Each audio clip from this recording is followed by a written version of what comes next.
প্রবল বর্ষণের পর সেখানে স্রোতটা বেশি থাকার কারণে ওরা সাঁতার জানে না বা তারা এই পথে অভ্যস্ত না, তারা পাথরে কীভাবে হাঁটতে হবে সেটা জানে না। আমরা এখানেও সেভাবে শুরু করছেন যে এখানে যদি 7 জন যায় 7 জনের নাম থাকবে এবং অন্ততপক্ষে টিম লিডারের নাম্বারটা থাকবে।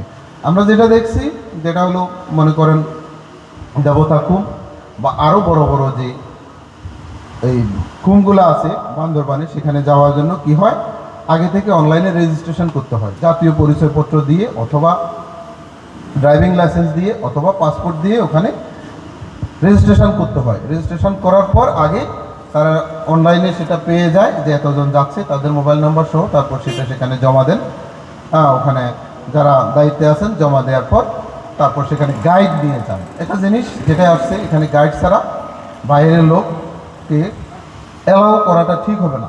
ওই জন্য আসলে এখানে একটা যেটা বলছেন একটা সর্বদলীয় কমিটি যেটা বা রেস্কিউ টিম যেটার কথা বলছেন সেটা আমার মনে হচ্ছে গঠন হবে।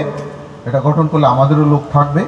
তারপরে ফায়ার সার্ভিস তো আসেনি, তারা অগ্রণী ভূমিকা পালন করেন সবসময়, সেখানে না, ওই জন্য ফায়ার সার্ভিসকে একটা নাম দেওয়া আছে কিনা, আপনাদের একটা নাম তো দেওয়া আছে লাইফ সেভিং ফোর্স, তাই না? ওই জন্য তাদেরকে বলা হয় লাইফ সেভিং ফোর্স। দেখেন আগুন লাগে সেখানে, আমরা অনেক দূরে থাকি আগুনের তাপ থেকে, কিন্তু সে আগুনের মধ্যে ওনারা চলে যান। এই যেমন এখানে মানুষ কুমে লাফ দিছে, সেখানে তাকে পাওয়া গেল না, সেখানে তারা ডুব দিচ্ছেন, তাদের কাছে তাদের ডুবুরিও আছে। ওই জন্যই সর্বক্ষেত্রে তারা লাইফকে সেভ করার চেষ্টা করে, ওই জন্য তারা লাইফ সেভিং ফোর্স।